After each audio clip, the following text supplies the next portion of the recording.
എല്ലാവർക്കും നമസ്കാരം. എഡ്യൂനെറ്റിൻ്റെ daily current affairs സെക്ഷനിലേക്ക് എല്ലാവർക്കും സ്വാഗതം. ഇന്ന് നവംബർ 13 കറണ്ട് അഫെയർസാണ് നമ്മൾ നോക്കുന്നത്. ട്രയ ചീഫ് ടു ചെയർ SATRC ഇതെന്ന് പറയുന്നത് ഒരു അപ്പോയിൻമെൻ്റ് ആണ്. SATRCക്ക് പുതിയ ചെയർമാനെ അപ്പോയിൻ്റ് ചെയ്തു. SATRC എന്താണെന്ന് വെച്ച് കഴിഞ്ഞാൽ സൗത്ത് ഏഷ്യൻ ടെലികമ്മ്യൂണിക്കേഷൻ റെഗുലേറ്ററി കൗൺസിലാണ് SATRC എന്ന് പറയുന്നത്. ഇതെന്ന് പറഞ്ഞാൽ ഒരു 9 മെമ്പേഴ്സാണ് ഇതിനകത്ത് മെയിനായിട്ടുള്ളത്. ആ ഒരു 9 മെമ്പേഴ്സിൻ്റെ സൗത്ത് ഏഷ്യൻ കൺട്രീസ് ആയിട്ടുള്ള 9 മെമ്പേഴ്സാണ് അവരുടെ ടെലികമ്മ്യൂണിക്കേഷൻ റിലേറ്റ് ചെയ്തിട്ടുള്ള എല്ലാ ഇഷ്യൂസിനെ പറ്റിയും കാര്യങ്ങൾ തിരക്കുന്നതും അതിനെ റെഗുലേറ്റ് ചെയ്യുന്നതും അതിനകത്ത് ഡിസ്കഷൻ നടത്തുന്നതും അതിനെ കോർഡിനേറ്റ് ചെയ്യുന്ന പ്രോബ്ലംസ് സോൾവ് ചെയ്യുന്നതും അങ്ങനെ അത് ടെലികമ്മ്യൂണിക്കേഷനുമായിട്ട് റിലേറ്റ് ചെയ്തിട്ടുള്ള എല്ലാ കാര്യങ്ങൾക്കും നോക്കുന്ന ഒരു അപ്പെക്സ് ബോഡിയാണ് SATRC എന്ന് പറയുന്നത്. ഇത് 1997 ഫോം ചെയ്തത്. ഇനി നമ്മുടെ ന്യൂസ് എന്താണെന്ന് പറഞ്ഞാൽ SATRCക്ക് പുതിയ ചെയർമാനെ അപ്പോയിൻ്റ് ചെയ്തു. ആ ചെയർമാൻ്റെ പേരാണ് അനിൽകുമാർ ലഹോട്ടി. അപ്പോൾ ഇദ്ദേഹം എന്ന് പറയുന്നത് ഓൾറെഡി SATRCയുടെ വൈസ് ചെയർമാൻ ആയിരുന്നു. അദ്ദേഹത്തിന് ഇപ്പോൾ ചെയർമാനായിട്ട് അപ്പോയിൻ്റ് ചെയ്തു. ഇനി ഇദ്ദേഹത്തിൻ്റെ ഒരു പ്രത്യേകത എന്താണെന്ന് പറഞ്ഞാൽ ഇദ്ദേഹം ട്രയയുടെ ചീഫ് തന്നെയാണ്. TRAI means telecom regulatory authority of ഇന്ത്യയുടെ ചെയർമാൻ ആയിട്ടുള്ള അനിൽകുമാർ ലഹോട്ടിയെ തന്നെയാണ് SATRCയുടെ ചെയർമാനായിട്ട് അപ്പോയിൻ്റ് ചെയ്തിരിക്കുന്നത്. Air India completes merger procedure with Vistara.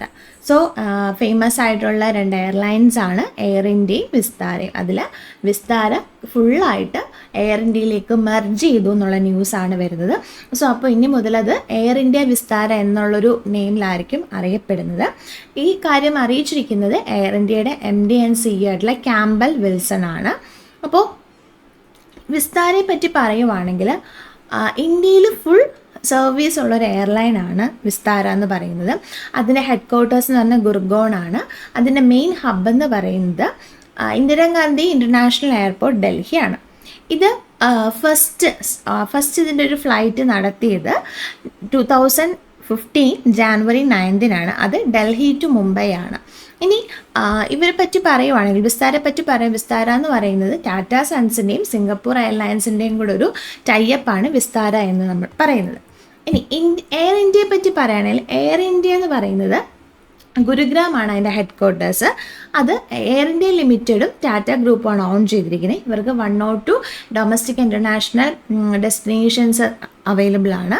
Then Air ഇന്ത്യയെ പറ്റി പറയുവാണെന്നുണ്ടെങ്കിൽ എയർ ഇന്ത്യയുടെ മെയിൻ ഹബ്ബ് എന്ന് പറയുന്നത് ഡൽഹിയിലെ ഇന്ദിരാഗാന്ധി ഇൻ്റർനാഷണൽ എയർപോർട്ടാണ്. ദെൻ 2 സെക്കൻഡറി ഹബ്സ് ഉണ്ട്. ഒന്നെന്ന് പറയുന്നത് ബാംഗ്ലൂരിലെ കെമ്പഗൌഡ ഇൻ്റർനാഷണൽ എയർപോർട്ടും മറ്റേതെന്ന് പറയുന്നത് മുംബൈയിലെ ഛത്രപതി ശിവജി എയർപോർട്ടുമാണ്. ഇനി 2023 ജൂലൈയിൽ എയർ ഇന്ത്യ എന്ന് പറയുന്ന പാസഞ്ചേഴ്സിനെ ക്യാരി ചെയ്തതിൻ്റെ ബേസിൽ ഇന്ത്യയിൽ തന്നെ ഏറ്റവും സെക്കൻഡ് ലാർജസ്റ്റ് എയർലൈൻ ആയിട്ട് മാറിയായിരുന്നു. ഇന്ത്യയിലെ ഫസ്റ്റ് ലാർജസ്റ്റ് എയർലൈൻ പാസഞ്ചേഴ്സിൻ്റെ ഇത് നോക്കുവാണെങ്കിൽ ഇൻഡിഗോ ആണ്. സെക്കൻഡായിട്ട് മാറിയത് എയർ ഇന്ത്യ ആണ്. അതേപോലെ തന്നെ സ്റ്റാർ എയർലൈൻസിൽ 27ാമത്തെ മെമ്പർ ആയിട്ടുണ്ട് എയർ ഇന്ത്യ എന്ന് പറയുന്നത്. എയർ ഇന്ത്യ സ്റ്റാർ എയർലൈൻസിൽ മെമ്പറായ വർഷം ഡേറ്റ് എന്ന് പറയുന്നത് 11 ജൂലൈ 2014 ആണ്. Carbon dioxide emission set to rise 0.8% this year. India's contribution to go up by 4.6%. ഇതെന്ന് പറഞ്ഞാൽ സയൻറ്റിസ്റ്റ് കാർബൺ ഡയോക്സൈഡ് എമിഷനിലെ കാർബൺ എമിഷനെ പറ്റിയുള്ള ഒരു റിപ്പോർട്ട് 2024 സ്റ്റിൽ വരായിട്ടുള്ള റിപ്പോർട്ട് പുറത്തുവിട്ടിട്ടുണ്ട്. ഇപ്പോൾ കഴിഞ്ഞ വർഷത്തിന് കമ്പയർ ചെയ്യുകയാണെങ്കിൽ ഒരു 0.8% മാത്രമേ റൈസ് വന്നിട്ടുള്ളൂ. കഴിഞ്ഞ വർഷം 1.2 റൈസ് ആയിരുന്നു, അതിനേക്കാളും കുറവാണ്. പക്ഷേ എന്നാലും 0.8% റൈസ് ഉണ്ടെന്നാണ് പറയുന്നത്. ഇനി 2003 കാർബൺ എമിഷൻ്റെ കണക്ക് നോക്കുകയാണെങ്കിൽ ടോട്ടൽ കാർബൺ എമിഷൻ്റെ 59% കോൺട്രിബ്യൂട്ട് ചെയ്തിരിക്കുന്ന 4 രാജ്യങ്ങളായിരുന്നു. First one China, second United States, third India, fourth one എന്ന് പറയുന്നത് യൂറോപ്പിയൻ്റെ 27 കൺട്രീസാണ്. സോ ചൈനയുടെ കോൺട്രിബ്യൂഷൻ എന്ന് പറയുന്നത് 31% ആണ്. തൊട്ട് പിന്നാലെയായിട്ട് യുണൈറ്റഡ് സ്റ്റേറ്റ് 13% ആയിട്ടും തൊട്ട് പിന്നിൽ ഇന്ത്യ 8% ആയിട്ടും അതിൻ്റെ തൊട്ട് താഴെയായിട്ട് യൂറോപ്യൻ യൂണിയൻ്റെ 27 കൺട്രീസ് 7% ആയിട്ടുമാണ് നിൽക്കുന്നത്. അങ്ങനെ ടോട്ടൽ കോൺട്രിബ്യൂഷൻ 59% ഈ 4 രാജ്യങ്ങളിൽ നിന്നാണ് വന്നിരിക്കുന്നത്. ബാക്കി 41 ആണ് ബാക്കി ലോകത്തുള്ള എല്ലാ കൺട്രീസും കോൺട്രിബ്യൂട്ട് ചെയ്തിരിക്കുന്നത്. അതുപോലെ തന്നെ ഈ കാർബൺ എമിഷൻ നോക്കുമ്പോൾ കോള്, ഓയില്, ഗ്യാസ് ഇൻഡസ്ട്രീസ് എന്നൊക്കെ നോക്കുമ്പോൾ ആ 2023 ലെവലിനേക്കാളും 0.2%, 0.9%, 0.24% റെസ്പെക്റ്റീവായിട്ട് ഓരോ ഇൻഡസ്ട്രീസിനും കൂടിയിട്ടുണ്ടെന്നുള്ളൊരു ന്യൂസ് ഉണ്ട്. അപ്പോൾ ഈ ഒരു കാര്യമാണ് നമുക്കിവിടെ പഠിക്കാനായിട്ട് ഉള്ളത്. നെക്സ്റ്റ് ഒരു ഒബിച്വറിയാണ്. Veteran Bengali actor Manoj Mitra passes at age of 85. അപ്പോൾ 85 ഇയേഴ്സ് ഓൾഡ് ആയിട്ടുള്ള മനോജ് മിത്ര എന്ന് പറയുന്ന ബംഗാളി ആക്ടർ മരണമടഞ്ഞു എന്നുള്ള ന്യൂസാണ്. അദ്ദേഹം ഒരു ആക്ടർ മാത്രമല്ല, ഒരു തിയേറ്റർ ആർട്ടിസ്റ്റും ഒരു ഡ്രാമറ്റിസ്റ്റും ഒരു പ്ലേ റൈറ്ററും ഒക്കെയാണ് അദ്ദേഹം. 22 ഡിസംബർ 1938 ജനിച്ചത്.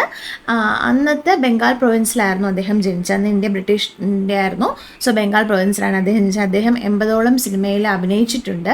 പിന്നെ അദ്ദേഹം സത്യജിത് റായ് 2 ക്ലാസിക്സ് ആയിട്ടുള്ളതിനകത്ത് അഭിനയിച്ചിട്ടുണ്ട്. ഇദ്ദേഹത്തിന് നിരവധി അവാർഡുകൾ ലഭിച്ചിട്ടുണ്ട്. പ്ലേ റൈറ്റിൽ ഒരുപാട് അവാർഡ് ലഭിച്ചിട്ടുണ്ട്. 1985 സംഗീത നാടക അക്കാദമി അവാർഡ് കിട്ടിയിട്ടുണ്ട് ബെസ്റ്റ് പ്ലേ റൈറ്റിന്. തൊട്ടടുത്ത വർഷം 1986 കൽക്കട്ട യൂണിവേഴ്സിറ്റിയുടെ ബെസ്റ്റ് പ്ലേ റൈറ്റർ അവാർഡ് ലഭിച്ചിട്ടുണ്ട്. ദെൻ 1983 89 വെസ്റ്റ് ബംഗാൾ സ്റ്റേറ്റ് ഗവൺമെൻറ്റിൻ്റെ ബെസ്റ്റ് പ്ലേ റൈറ്റർ അവാർഡ് ലഭിച്ചിട്ടുണ്ട്. ഏഷ്യാറ്റിക് സൊസൈറ്റിയുടെ ഗോൾഡൻ മെഡൽ 2005 ലഭിച്ച വ്യക്തിയാണ് Manoj Mitra. Home minister approves first all woman battalion for CISF. ഇതെന്ന് പറയുന്നത് ഒരു നിർദ്ദേശം നമ്മുടെ യൂണിയൻ ഗവൺമെൻറ് ഫ്രണ്ടിൽ വെച്ചിട്ടുണ്ടായിരുന്നു. എന്താണെന്ന് പറഞ്ഞു കഴിഞ്ഞാൽ CISFൻ്റെ ഓൾ വുമൻ ബറ്റാലിയൻ വേണം. CISF എന്താണെന്ന് നമുക്കറിയാം, സെൻട്രൽ ഇൻഡസ്ട്രിയൽ സെക്യൂരിറ്റി ഫോഴ്സ് ആണ്. സോ അതിനകത്ത് അപ്പോൾ അത് അപ്രൂവ് ചെയ്തിട്ടുണ്ട്. ടോട്ടൽ 1000 പേഴ്സണലായിരിക്കും എടുക്കുന്നത്. ഇപ്പോഴത്തെ കണക്ക് നമ്മൾ നോക്കുകയാണെങ്കിൽ CISFൽ 1.77 lakh പേഴ്സണൽസിനകത്ത് വെറും 7% മാത്രമാണ് വുമൺ എന്ന് പറയുന്നത്. സോ അത് മാറ്റിയിട്ട് ഒരു ട്രൂപ്പ് ഫുൾ വുമൺ എന്നെ എടുക്കാനായിട്ടാണ് തീരുമാനം വന്നിരിക്കുന്നത്. CISF ഫോം ചെയ്തത് 1969 മാർച്ച് 10 സോ ഇങ്ങനെ ഫോം ചെയ്തിട്ട് അവരെ ട്രെയിൻ ചെയ്ത് എയർപോർട്ട്, ഡൽഹി മെട്രോസ്, റെയിൽവേസ് അങ്ങനെയുള്ള എല്ലായിടത്തും കമാൻഡോസ് ആയിട്ട് വർക്ക് ചെയ്യാനായിട്ടാണ് നമ്മൾ റിക്രൂട്ട് ചെയ്തെടുക്കുന്നതെന്നാണ് ഗവൺമെൻറ് പറഞ്ഞിരിക്കുന്നത്. Reliance to invest 65,000 crore in Andhra Pradesh to set up 500 compressed biogas plants. ഇതെന്ന് പറഞ്ഞാൽ ആന്ധ്രാപ്രദേശ് ഗവൺമെൻറ്റും റിലയൻസ് ഇൻഡസ്ട്രീസ് ലിമിറ്റഡും കൂടി ഒരു MOU സൈൻ ചെയ്തിട്ടുണ്ട്. ഒരു 65,000 crore പ്രോജക്റ്റാണിത്.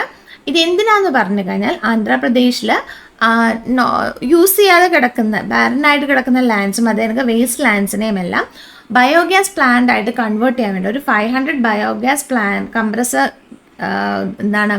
ഇൻട്രൊഡ്യൂസ് ചെയ്യാൻ വേണ്ടിയിട്ടാണ് അവർ ഈ ഒരു MOU സൈൻ ചെയ്തത്. ഇപ്പോൾ ഉടനെയല്ല, വിതിൻ 4 to 5 years ആണ്. അപ്പോൾ ഇങ്ങനെ ഒരു ഇത് ചെയ്യുന്നതുകൊണ്ട് ഗുണം എന്താണെന്ന് പറഞ്ഞാൽ ഒരു 2.5 ലക്ഷത്തോളം ആളുകൾക്ക് അവിടെ ജോലി ബെനിഫിറ്റ് ആവുമെന്നാണ് അവരുടെ ഒരു വിലയിരുത്തൽ എന്ന് പറയുന്നത്. നെക്സ്റ്റ് വൺ ഒരു അപ്പോയിൻമെൻ്റ് ആണ്. Lalabalavu sworn in as president of Fiji. ഫിജിക്ക് പുതിയ പ്രസിഡന്റ് വന്നു. ഫിജിയുടെ 7ാമത്തെ പ്രസിഡൻ്റായിട്ട് റാത്തു നിയാക്വാമ ലാല ബലാവു അസൈൻ ചെയ്തു. അദ്ദേഹത്തിന് 3 വർഷമാണ് കാലാവധി എന്ന് പറയുന്നത്. ഇദ്ദേഹത്തിന് മുന്നേ അവിടുത്തെ പ്രസിഡന്റ് എന്ന് പറയുന്നത് തു മക്വാട്ടയാണ്. ദെൻ ഫിജിയുടെ കറൻസി എന്ന് പറയുന്നത് ഫിജിയൻ ഡോളറാണ്. ഫിജിയുടെ ക്യാപിറ്റൽ സുവയാണ്. ഫിജിയെ പറ്റി പറയുകയാണെങ്കിൽ സൗത്തേൺ പസഫിക് ഓഷനിൽ ഉള്ളൊരു ഐലൻഡ് ഏരിയ ആണ് ഫിജി എന്ന് പറയുന്നത്.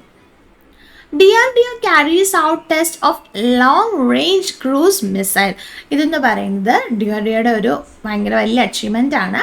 DRDO ആദ്യമായിട്ടൊരു ക്രൂസ് മിസൈലിൻ്റെ പ്രത്യേകത വെച്ചാൽ ലോങ് റേഞ്ച് ലാൻഡ് അറ്റാക്കാണ്. Long range land attack cruise മിസൈലാണ്. അതിന് 1000 കിലോമീറ്റർ വരെ റേഞ്ച് ഉണ്ട്. അതിന് ഉള്ളൊരു പ്രത്യേകത എന്താണെന്ന് പറഞ്ഞു കഴിഞ്ഞാൽ ദെൻ ഈ long range large land attack മിസൈലായിട്ടുള്ള US-ൻ്റെ ടൊമാഹോക്ക് ഉണ്ടല്ലോ, അതിൻ്റെയൊക്കെ സിമിലറായിട്ടുള്ള ഒരു മിസൈലാണ് ഇതെന്ന് പറയുന്നത്.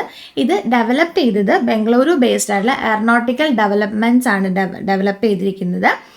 സോ ഇത് എവിടെയാണ് ടെസ്റ്റ് ചെയ്തതെന്ന് ചോദിച്ചു കഴിഞ്ഞാൽ ഒഡീഷയിലെ ചാന്ദിപ്പൂർ ഓഫ് കോസ്റ്റിലാണ് ചെയ്തിരിക്കുന്നത്. അതുകണക്ക് തന്നെ മൊബൈൽ ആർട്ടിക്കുലേറ്റഡ് ലോഞ്ചർ യൂസ് ചെയ്തിട്ടാണ് ഇത് ടെസ്റ്റ് ചെയ്തിരിക്കുന്നത്. ഇതോടെ ഇന്നത്തെ ന്യൂസ് അവസാനിക്കുന്നു. Thank you.